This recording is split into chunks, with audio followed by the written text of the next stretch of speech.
ये चंद एक वर्ड्स हैं जो पूरे कुरान पाक में बहुत ज़्यादा इस्तेमाल होते हैं और इनको हमने सिर्फ अब याद करना है। जो पहले वाला पोर्शन था ये बेटा सारी ग्रामर थी जो नाम लिए बगैर आपने याद कर ली। अगर आपको बता देते ना हमने ग्रामर पढ़नी है तो फिर याद नहीं होनी थी। तो अल्हम्दुलिल्लाह आपने याद भी किया है, सुना भी लिया है। तो दूसरे हिस्से में ये चंद एक वर्ड्स हैं जो कसीरुल इस्तेमाल है, कुरान पाक में बहुत ज़्यादा इस्तेमाल होते हैं जी। इनको हमने याद करना है जी। देखिए बाजिर बी का क्या माना है जी? कुरान पाक में कितनी मरतबा आया है? वेल डन जी। मिन का क्या माना है? कुरान पाक में कितनी मरतबा आया है जी? लाम का क्या है जी? फी का क्या माना है? फा का क्या माना है जी? हमने जो अभी पढ़ा है बेटा क्या है जी? बाजिर बी का क्या माना है जी? मिन का क्या माना है? लाम का क्या माना है?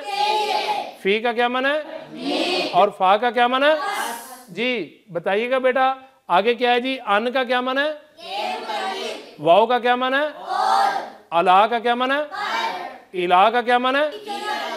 इन्ना का क्या माना है जी? हमने जो अभी पढ़ा है वो क्या है जी? बताइएगा। अन का क्या माना है?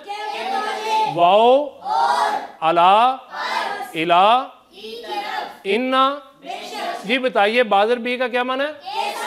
बोलिएगा। मिन, लाम जी, फी, फा जी। अन का क्या माना है? वाओ का क्या माना है? अला का क्या माना है जी? इला का क्या माना है जी? इन्ना का क्या माना है जी? जो हमने अभी ये एक स्लाइड पर हरूफ को याद किया है ये बेटा कुरान